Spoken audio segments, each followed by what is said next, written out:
Have you ever wanted something so intensely that it showed up faster than you could explain, so fast it felt like magic or maybe even illegal?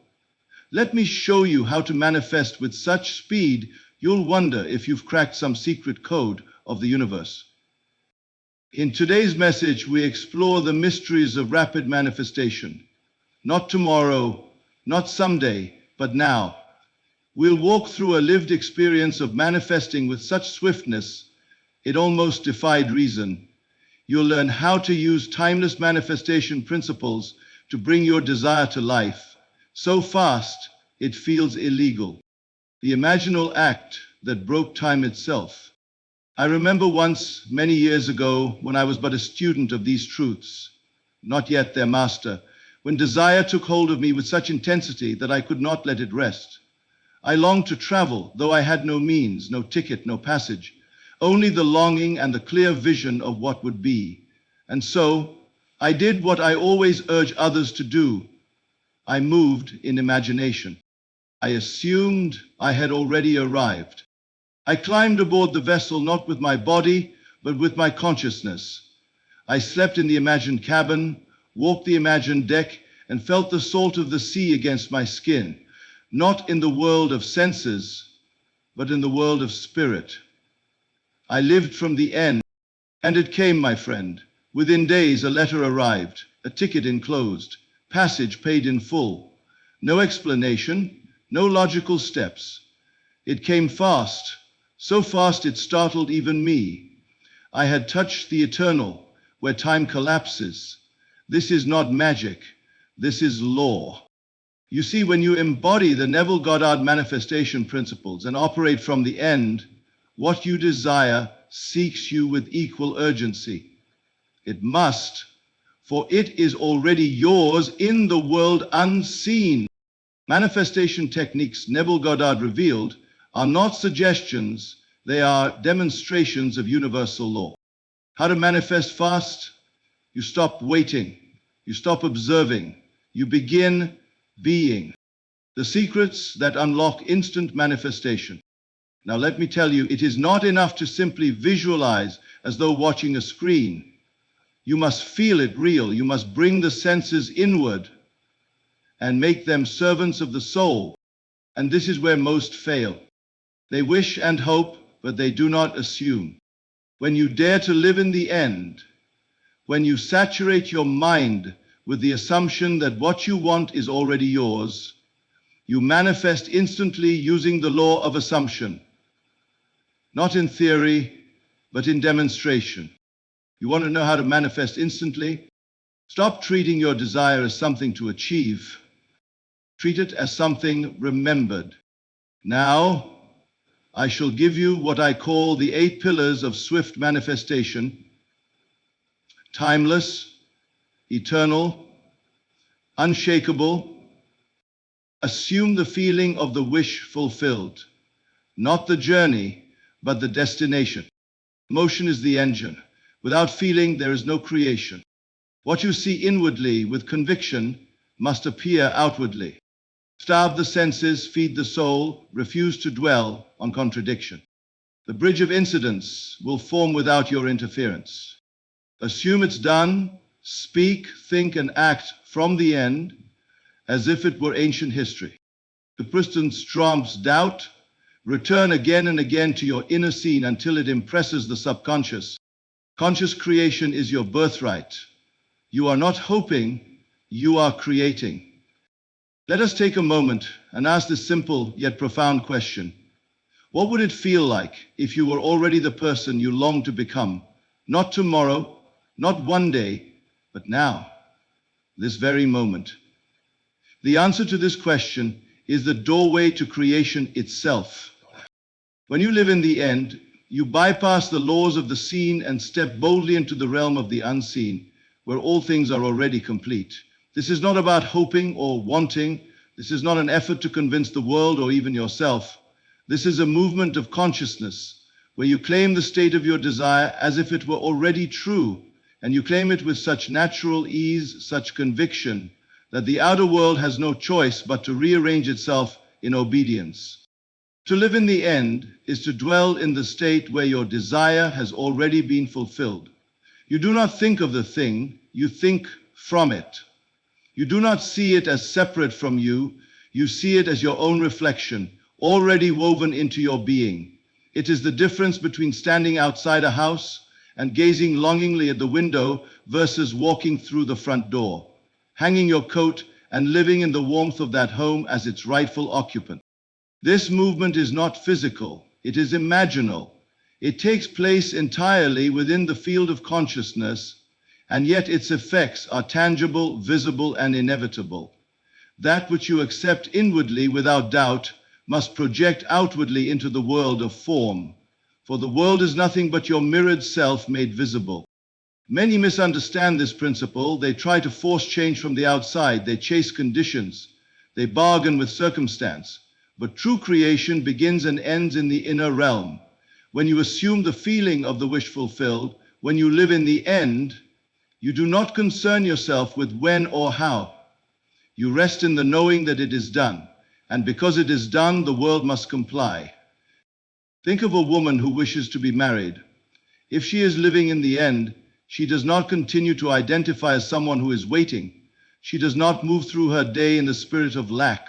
She wakes as a wife, feels herself loved, chosen, and cherished. She walks into rooms as though she belongs, not to impress, not to deceive, but because she knows who she is. Her knowing becomes her atmosphere. And this atmosphere, this assumption radiates. It draws to her the very conditions that confirm it, because that is law. To live in the end, one must stop asking, how will it come? That is the language of the doubter. The inner being has already received. It does not ask for a map. It does not demand proof. It rests in the assurance that the seed is planted and the harvest is inevitable. Living in the end is not a technique to try. It is a new state of identity. You become one with your desire by wearing it like a garment, not occasionally, but constantly. You enter the scene of its fulfillment every night before sleep, and you remain there until your mind accepts it as familiar. If your desire is to be free from debt, you do not rehearse the burden, you do not repeat the story of lack, you dwell in the experience of financial ease. You imagine the feeling of bills marked paid in full. You walk past the things you once wanted and no longer feel wanting, for now they are already yours. You answer the phone with peace. You check your account with joy, not because the numbers have changed, but because you have changed. And when you change, the world cannot resist. It must reflect the consciousness you wear. It is not about emotion alone, though feeling is the key. It is not a mere visualization of images. It is the assumption of being. It is identity before evidence. You move as if. You speak as if. You live as if the thing has already come to pass. Because in truth, it already has. Time in this world is but the delay between assumption and appearance. But in the eternal, it is already finished. And you are not separate from the eternal. You are its expression. Do not wait for signs. Do not beg for confirmation. Enter the end, and let it be the only reality you recognize. When doubts arise, as they will, you return. You re-enter the scene. You rehearse the fulfillment, not to make it happen, but because it has happened. In the silence of your soul, plant the scene that implies your desire has been fulfilled. Water it with belief and rest, for it is done. And one morning, perhaps soon, you will awaken not to something new, but to something inevitable. Something that had to be because you dared to live in the end. There is a gate between the seen and the unseen, and that gate is not made of thought nor of word, but of feeling. It is through feeling that the soul impresses the subconscious, and it is through that impression that the world is shaped. All things are drawn unto you not by your wants or wishes, not by the eloquence of your affirmations, but by the tone of your inner feeling. For what you feel deeply and persistently is what you become.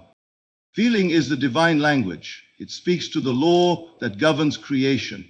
It bypasses logic and penetrates the depths of being. Words without feeling are like empty shells.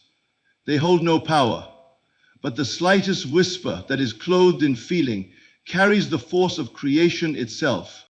When you desire a thing, you must not merely state it, you must feel it, and feel it in such a way that it becomes natural to you, as though you had always possessed it.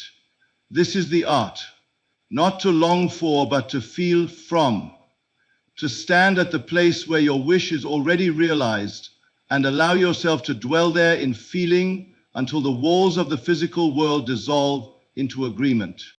Many say, I have imagined, I have spoken the words, yet nothing changes. And I tell you, it is because they have not felt it. They have seen the picture, but they have not entered it. They have spoken the words, but they have not surrendered to the emotion. They have wished, but they have not become. You see, the subconscious is not moved by intellect. It is not impressed by effort or repetition alone. It is moved by feeling, the emotional acceptance of a state as true. The moment you feel something deeply, you impress it upon that silent, creative part of you, and that impression becomes your experience. If you want to change the outer world, you must first change the feeling you dwell in. It is your inner emotional climate that determines the landscape of your life, not circumstance, not chance, but your feeling of being. Ask yourself, what am I feeling throughout the day? Are you dwelling in the feeling of lack or fulfillment, of fear or faith, of doubt or knowing? For what you consistently feel, you consistently experience. Let this truth settle within you. It is not the thing itself that draws the manifestation, but the feeling of already having it. If you desire love, do not feel the absence of it. Feel the warmth of being loved. Feel cherished, wanted, adored. And do not do this occasionally, do it constantly until that feeling becomes your dwelling place and the world will reflect it. If you desire abundance, do not fight poverty, do not rehearse debts. Instead, feel the ease of financial freedom. Imagine yourself spending without fear, giving without hesitation, receiving without guilt. Let this feeling flood your being. Make it more real than your senses. For the senses are but shadows. Feeling is the substance. You must train yourself to turn away from appearances and turn within to the deeper reality of feeling. When the outer world says no, you say yes within. When the senses show lack, you feel plenty. When the voice of the world whispers limitation, you stand in the quiet power of your inner assumption. This is not delusion. It is the most honest act of creation. For the outer follows the inner. Always. When preparing for sleep, do not let the day end in frustration or fear. Let sleep become the sacred moment where you reshape your reality. As you drift into the subconscious, enter the state of the wish fulfilled. Feel the joy of your answered prayer. Let it be so vivid that you smile in your sleep. This is the moment when the seed is planted, and in the invisible soil of the mind, that seed must grow. There is no power outside of feeling. No book, no ritual, no voice can replace the silent command of inner sensation. Once you feel a thing real, the world begins to move. People shift, opportunities unfold, circumstances align, not because you willed it with force, but because you felt it into being. You cannot fake feeling. You must surrender to it. You must allow it to rise within you until it overtakes your doubt, your logic, your resistance, and once it does, you will know. There will be a stillness, a certainty, as though a thing has already happened. That is the true sign of creation. Practice this daily. In quiet moments, close your eyes and feel the state you desire. Not as something you want, but as something you are. Enter the scene and lose yourself in it. Hear the sounds, smell the air, touch the world as though it were yours, and above all, feel the emotion, the joy, the relief, the gratitude.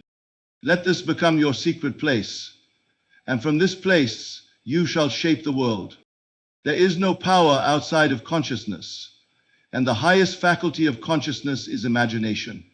This is the root of all creation, the seed from which every circumstance, every relationship, every event in your life has emerged. The world you walk through each day is not separate from you. It is your own imagination made manifest. Imagination creates reality, not as metaphor, not as wishful thinking, but as law. This truth is hidden in plain sight, overlooked because it appears too simple for the complex mind. Yet it is the axis upon which all things turn. You do not attract what you want, you attract what you imagine. And what you persist in imagining, whether good or ill, must clothe itself in form and walk into your experience. You are never a victim of fate. You are the dreamer of your world. The outer is not cause, but reflection. The cause is always internal, an imaginal act that has hardened into fact. Now, when people hear this, they nod in agreement, but few truly believe. They think of imagination as fantasy, as play, as something separate from the real work of life. But I tell you, imagination is the only creative power. It is the workshop of reality. The things you call solid, dependable, factual, these were once imagined. Every bridge, every building, every work of art, every system of law, every invention. It all began as a vision in the mind of one who dared to believe in the unseen. The mistake is in thinking imagination ends where physical reality begins. But in truth, there is no such division. The physical world is only delayed imagination. What you imagine today with feeling and persistence becomes your tomorrow. You must take this power seriously, for it is always creating, whether consciously or not. Every idle thought, every vivid fear, every private conversation you replay, every scene you dwell upon in solitude, these are creative acts. You may not realize it, but you are sowing seeds every hour. The world will not judge them. It will simply grow them. So you must begin to govern your inner world with the reverence it deserves. You must ask yourself, not what do I wish for, but what am I imagining? To imagine a thing is to make it real in consciousness. And if sustained, it must become real in form. This does not require effort in the way the world defines it. You do not need to push or strive or scheme. You only need to enter the scene of your fulfilled desire in imagination and remain there until it feels normal. That normality is the sign that the subconscious has accepted it. And once accepted, it must manifest. Let me give you an example, simple yet profound. Suppose you desire a new home. Do not imagine the process. Do not imagine the search or the moving truck or the paperwork. All that is the bridge it will form on its own. Instead, imagine the end. Imagine standing in the home, feel the floor beneath your feet, hear the echo of your voice in the new space, smell the air, look out the window, touch the doorknob, walk into the kitchen and pour a glass of water. Feel how natural it is. This is creation. You have not merely visualized, you have entered into the assumption.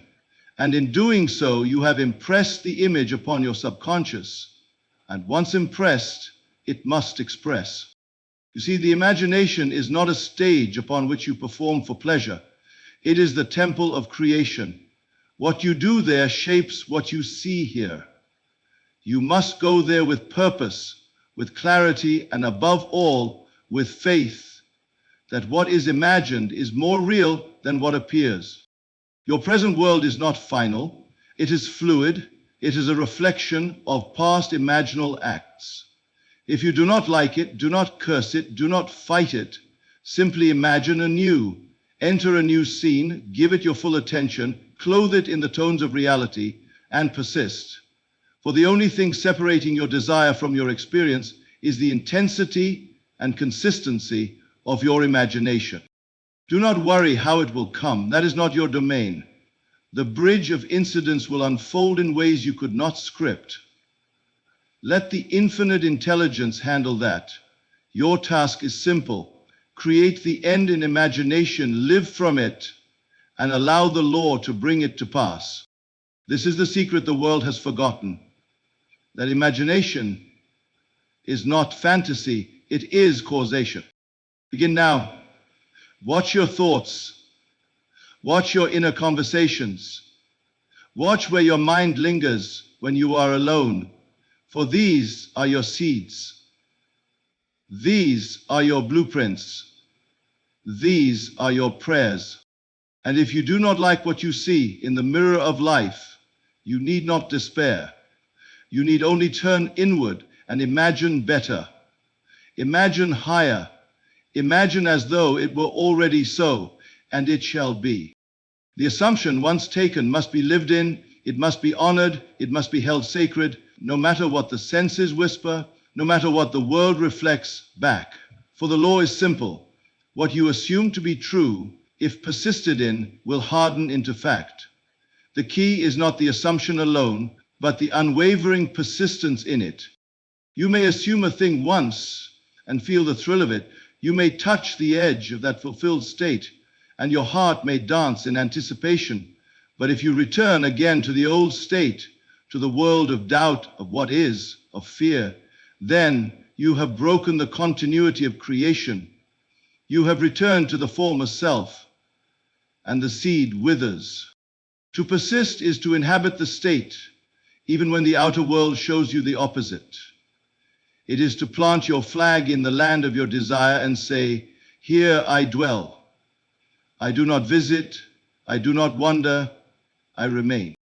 This is not stubbornness in the world sense. It is faith in action.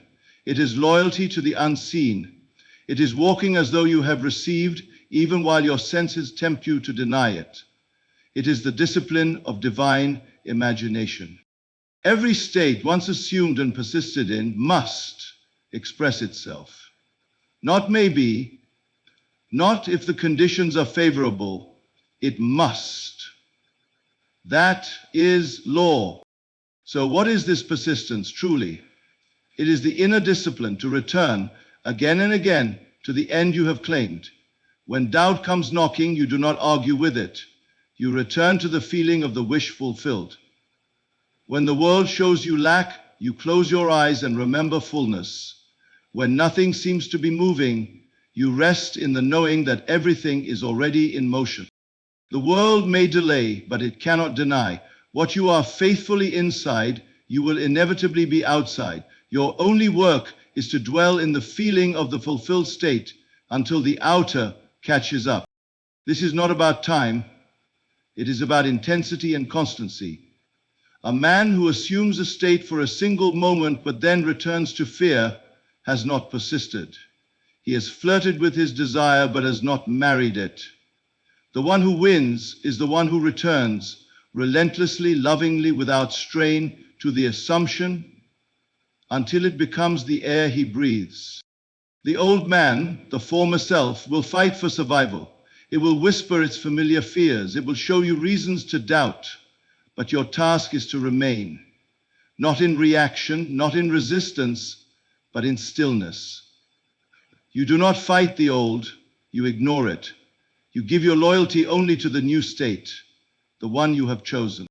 Suppose you desire healing, and every day your body speaks symptoms. You look in the mirror and see the old reflection. The world speaks of diagnosis, but you do not listen. You do not waver. You persist. You feel the joy of wholeness. You walk with ease in imagination. You move with freedom. You hear people saying, "You look radiant." You accept it as natural, and you return to that feeling as often as necessary until it becomes so familiar that even when the body trembles, the soul smiles. Or imagine a man who desires success, but the world calls him mediocre. The bills pile high. Doors seem closed. Still he persists. He walks into rooms in imagination with confidence. He speaks with clarity. He feels the weight of achievement already on his shoulders. And when the world shows delay, he does not retreat. He returns to his assumption. To persist is to know, even when you cannot yet see. It is to choose the inner reality, again and again, until the outer world has no choice but to yield. You are not waiting for the world to change. You are becoming the change. You are already the version of yourself who lives in that fulfilled state.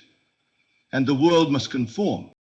The senses will test you, time will tempt you, logic will argue, but creation is not born of the senses or of time or of logic. It is born in the silence, where the heart assumes and the soul accepts.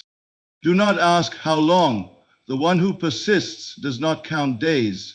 He counts only the richness of his assumption. He is not moved by delay because he knows that what is held in consciousness must, in time, project itself onto the screen of life.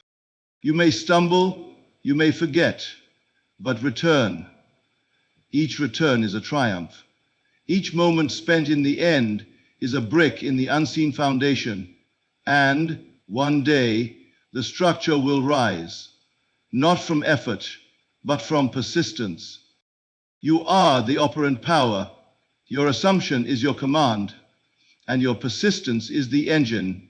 Stay loyal to your vision. Occupy the state of the wish fulfilled, and no matter what the world says, remain in the end, and the end shall become the beginning. To live in the end is to step beyond appearances.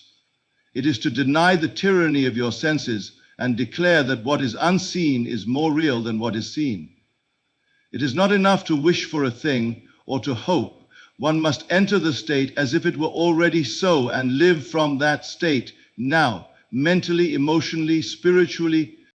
This is the key that turns imagination into reality. You do not wait for the world to change before you change within. You do not ask the world for permission. You assume your desire is already fulfilled and act accordingly, not through physical action, but through inner conviction. The end is not a distant future. The end is a present feeling. To live in the end is to bring the future into the now. It is to walk in faith, not the wavering faith that begs and pleads, but the unshakable knowing that says it is done. And from that knowing flows peace, confidence, and direction. The outer world begins to bend, not because you chased the goal, but because you became the one who already possesses it. Let me show you how this works in practice. Suppose you desire companionship. You long for deep connection.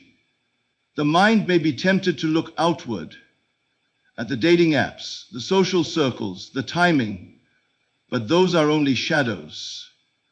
The real work is done within. Close your eyes, not to escape, but to see more clearly. Imagine yourself in the relationship you desire, not looking for it, having it. Hear the laughter in the room, feel the warmth of their presence, speak the words of love and hear them returned. Let your mind move not toward the hope of one day, but toward the experience of now. This is living in the end. You do not seek, you remember, you dwell in the state of the answered prayer. And as you move through the day, you carry that inner reality with you, not with strain, but with grace. It becomes natural. It becomes your new dwelling place. And soon the world will rearrange itself to reflect what you are faithfully imagining. The error most people make is this. They begin in imagination, they feel the end for a moment, but then they check the mirror of life. They do not see the reflection yet, and so they return to doubt. And with that return, the seed is dug up. The state is abandoned. They live once again in the old man, the unfulfilled self. But the one who lives in the end does not consult the world. He does not ask, is it here yet? He knows it is here now, in him. He may not see it with the eye, but he sees it clearly with the spirit. And that sight is the only true vision.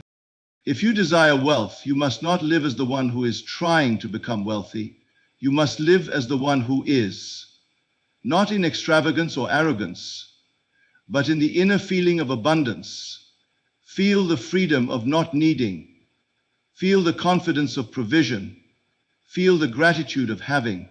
Make decisions from the place of I already am, not I hope to be. And then watch how your thoughts change. Watch how your habits shift. Watch how people begin to respond differently. You are not waiting for life to catch up. You are leading life from within. Everything in this world follows the pattern of consciousness. The outer follows the inner. And when you live in the end, you align yourself with the law that governs creation. It may feel strange at first. Your senses will protest. Your mind will remind you of what is. But the truth is not in what is. It is in what is imagined, felt, and assumed. What is seen was once unseen. And what is unseen now will be seen if you persist in the state of its fulfillment. Do not make imagination a visitor in your life. Make it your home. Dwell in the end as a permanent resident, not a tourist. Let the scene of your fulfilled desire be so vivid, so frequent, so familiar, that it becomes more real to you than the conditions of your current world. And as you do, a remarkable thing happens. The bridge of incidents appears. Events begin to unfold in ways you could never plan. People cross your path, circumstances align, doors open, but you do not concern yourself with the how. You remain loyal to the end. That is your only task. Live as though you have already received. Speak as though the blessing is behind you, not ahead. Think from the solution, not the problem. Let your every action spring from the inner reality of I am and not I will be. The moment you truly live in the end, the world has no choice but to catch up. The feeling is the secret. It is not enough to think of what you want, you must feel yourself into its reality. Thought on its own is like a seed without soil, lifeless, directionless. But once clothed in feeling, that same thought becomes living substance. It begins to grow, unseen yet inevitable. To feel the reality of the wish fulfilled is to move beyond hope, beyond desire, into the deep knowing that your wish is already yours. Not coming, not arriving, not distant, here, now, felt in the body, known in the heart, trusted in the silence of the soul. You may ask, what is the right way to imagine? But that question is incomplete. The better question is, how deeply can I feel the truth of what I imagine? The answer lies not in mental effort, but in emotional absorption. You must sink into the state of the end, and from that place, allow feeling to saturate every part of your being. Your mind may try to interrupt, to analyze, to predict, but if you persist in the feeling, the mind quiets. The feeling grows, and with it, so does creation. Let us consider an example. Suppose you wish to be free from debt. The common approach would be to visualize money, to picture a bank statement, to mentally rehearse transactions. But all of that is still outer. The real work begins when you ask, how would I feel if I were truly, completely free? Not just paid, but secure. Not just out of debt, but wealthy in spirit. The answer is not a picture, but a vibration, a sense of peace, a deep breath, a lightness, the absence of fear, the return of joy. That is the feeling you must capture. And having captured it, you must rehearse it. Not once, not twice, but continually, as often as necessary, until it becomes familiar, until it becomes home. This is not a matter of forcing emotion. You do not strain for feeling, you allow it. You enter the scene of your fulfilled desire and let the feeling of this is now my life rise naturally. You walk in that inner world not as a guest, but as a resident. You touch the surfaces of your imagined room. You sit in the chair. You hear the voice of the one you love speaking to you. You taste the victory, and above all, you feel it, not for show, not for pretense, but for truth, because it is. And if you persist in that feeling, the world must shape itself to reflect it. Do not confuse momentary emotion with sustained feeling. One may weep in desire, but never enter the feeling of fulfillment. Another may smile in stillness, fully immersed in the joy of having already received. The world does not respond to tears, it responds to belief, and belief is born in feeling. You are not trying to impress the outer world. You are impressing upon your inner reality. The subconscious receives the feeling as fact. It does not distinguish between what you call real and what you call imaginary. It only knows what you accept as true through feeling. And once accepted, it moves mountains to reflect it. Feeling is the bridge from what is to what can be, from longing to possession, from hope to fulfillment. Think now of something you deeply desire. Close your eyes and imagine that it is already done. Don't rush. Don't narrate. Simply dwell. What does the room feel like? What do you hear? How does your body respond? Can you feel the change? Can you feel the calm, the confidence, the joy, the relief? That feeling is your creative force. That feeling is your prayer. That feeling is your power. You are not waiting on the world to confirm your desire. You are confirming it within yourself. The confirmation comes in feeling. The universe echoes that feeling back to you through experience. You do not ask the world if you are ready. You declare yourself ready by how you feel. If you feel lack, the world shows you more lack. If you feel abundance, it opens the storehouses of heaven. You are always feeling something. The question is, are you feeling from your desire or for it? One leads to manifestation, the other prolongs yearning. It may seem strange at first to feel what the senses cannot yet detect, but you are not your senses. You are consciousness, and consciousness creates form. So do not look for proof before you feel. Feel first, let the world follow, and it will. Each time you enter the state of the wish fulfilled, ask not, is it working? Ask instead, am I feeling the truth of it? The world responds to that inner conviction, not to outer questioning. You must feel it real until it becomes more natural to you than the present condition. And when that happens, you will walk through the world as one who no longer needs to ask, because you already know. The moment you feel it real is the moment the unseen begins to take shape. There is nothing to create, only to select. All things exist. Every possibility, every version of you, every outcome already is. You do not bring something new into being. You merely occupy that which has always been. Creation is finished. That is the great mystery. You are not forging reality like a craftsman. You are stepping into what already is, like one tuning a radio. The music was always there. You simply turned the dial. To understand this is to free yourself from the struggle, the strain, the endless search. You no longer labor to make something happen. You awaken to what already exists within consciousness and claim it by assuming its reality. All states exist now. They are eternal. There is a version of you who is healthy, wealthy, wise, loved, complete.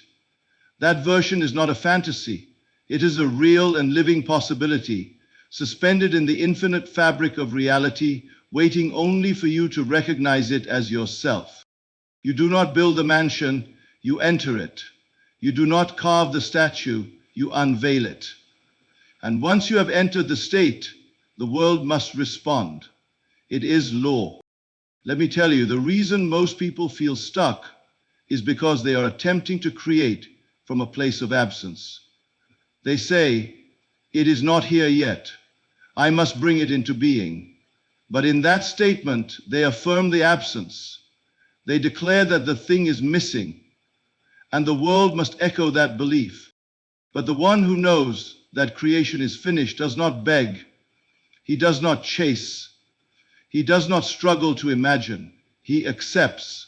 He chooses, he occupies, he lives in the end, knowing that the end already is. When you close your eyes and assume the feeling of the wish fulfilled, you are not making something happen. You are moving into the version of reality where it already has happened. Your senses may not show it yet. The world may seem unchanged. But you have changed. And that change is the cause of all future reflection.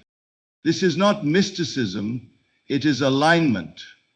You are aligning your inner world with a pre-existing outer result. You are selecting from the infinite, not conjuring the impossible. Suppose you are in a room full of doors. Each door leads to a different scene. You need not build a new door. You simply walk through one that already exists. That is imagination. That is the secret of selection. And how do you know you've selected rightly? By the feeling of peace, of relief, of arrival. That feeling is your sign. You may feel a soft joy or a deep stillness. Either way, you have entered the state, and the world must unfold in accordance with your new dwelling place. Many confuse creation with effort. They try to force change from the outside, but the real work is inward. You must assume the tone, the emotion, the consciousness of already having. That is the movement. That is the only movement required. If you desire healing, you do not try to heal. You assume the state where healing is already complete. You feel what it's like to wake up free of pain, full of strength, radiant in spirit. That is not fantasy. That is selection. And once you dwell in that state, the outer conditions must reshape themselves to reflect your inner claim. If you desire love, you do not seek affection from without. You assume the joy of already being cherished. You imagine what it feels like to be deeply understood. You hear the voice of your partner in your mind, not with longing, but with familiarity.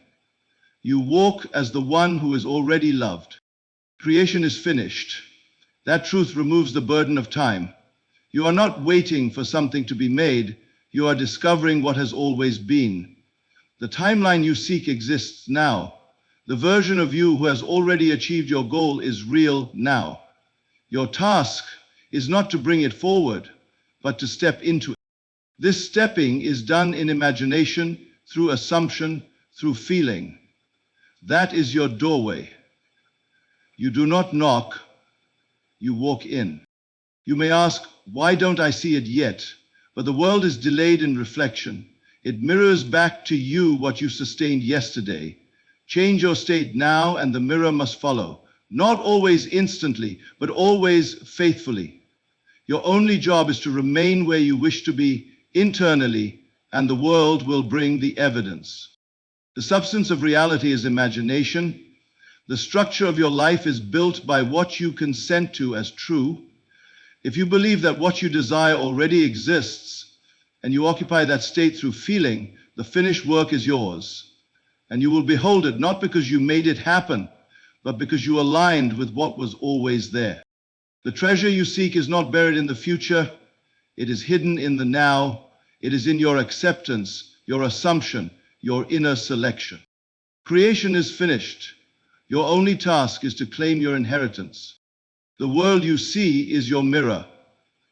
Every person, every event, every circumstance is the outpictured expression of your inner assumptions. It is not separate from you. It is you, externalized. The world is not acting upon you. It is responding to you. It is not shaping your fate. It is reflecting your state. This is a law, firm and unfailing. What you hold to be true within, what you accept and feel to be real, must appear without. The world is not causing your experience, your consciousness is. And the state you most often dwell in, the one you feel as your reality, becomes your experience.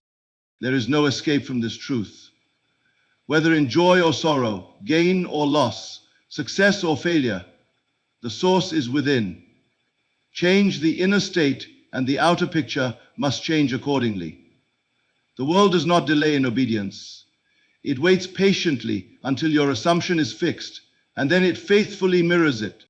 When you look into a mirror, you do not attempt to change the reflection, you change yourself, and the image must follow. So it is with life. You need not beg the world to treat you differently. You need not struggle with conditions. You need only adjust the man within, the one you are in consciousness, and the world adjusts itself around you. If you feel unappreciated, unloved, unseen, look not at others but at yourself. Have you assumed the state of one who is appreciated, loved, and valued? Or have you accepted the story of lack, of rejection, of inferiority? The world has no power to validate you until you validate yourself. The outer can only echo the music playing within. When you truly assume the state of fulfillment, you no longer need the world to prove it to you. You walk in the confidence that it already is. And in time, the people, the places, the circumstances will rise to meet that assumption. They will say what you've been saying to yourself. They will do what you've been expecting, not because they've changed, but because you have. The inner state is the cause, the outer effect. Most try to reverse the equation. They think, if only this changes, then I'll feel better. If I had more money, I'd feel secure. If they loved me, I'd feel worthy. If I was successful, I'd feel confident. But this is backwards. And because it is backwards, it never works. The outer cannot change until the inner has moved. You must feel secure and then money comes. You must feel worthy and then love arrives. You must feel successful and then success appears. This is not delusion, it is direction. You are not faking it, you are assuming it. You are planting the seed that will become the tree. And do not expect the mirror to change while you remain the same. That is the error of the world, to curse the reflection while clinging to the identity that causes it. You cannot live in a state of lack and expect abundance. You cannot dwell in fear and expect peace. The law will not bend, but the moment you do, the moment you take your attention from the world and place it firmly within your inner speech, your inner vision, your inner feeling, then the world begins to rearrange itself with stunning precision. Suppose you wake up one day and all around you is chaos. Bills unpaid, relationships strained, no opportunity in sight. Most would declare this to be reality. But what is real is what is within you. You are not limited by what you see, you are revealed by it. And what is revealed can be reimagined. Close your eyes to what is and enter the world of what can be, not through fantasy, but through assumption. Feel the joy of peace, the thrill of success, the security of love. Dwell in it. Let it soak into your bones. Let it become your natural state. And soon the world will forget its old form and mirror your new one. Even the people in your life will change, not because they become someone else, but because your concept of them has shifted. If you see someone as cruel, they will be cruel to you. If you see them as kind, their kindness will be revealed. You are not changing them, you are changing your relationship to them. The world plays your script, and the script is written in your feelings, your beliefs, your assumptions. You may speak positively and yet feel unworthy, and the world will respond to the feeling, not the words. It always goes deeper. It responds to the self you are being in silence. This is not punishment. It is power. If the world reflects the inner state, then all change begins with you. You are not a victim of fate, but the author of experience. The pen is in your hand. What are you writing? You need not ask anyone for permission. You need not wait. The change begins the moment you accept a new identity within yourself. And that change, sustained and nourished through imagination and feeling, will soon project itself onto the screen of life. So go within and be the one you long to see. See yourself as already healed, already wealthy, already loved. And do not waver. Do not check the mirror for confirmation. Stay in the state until the mirror shifts. And it will. Always. It must. So now, you see, the power was never outside of you. The door was never locked. The gate to fulfillment stands open, waiting not on time, but on recognition. Your world moves not by chance, nor favor, but by law, by the imaginal act sustained with conviction and lived in feeling. You are not here to chase your desires, but to assume them. You are not here to strive, but to awaken. And in awakening, you remember, the world is yourself pushed out. You need not beg what is already yours. You need only claim it in consciousness and dwell there long enough to make it real. Do not ask how, the bridge will appear. Do not wonder when, time bows to the eternal now. Do not doubt. Feel. Feel with the assurance of one who has already received, and let that feeling be your dwelling place. All creation is finished. All things exist.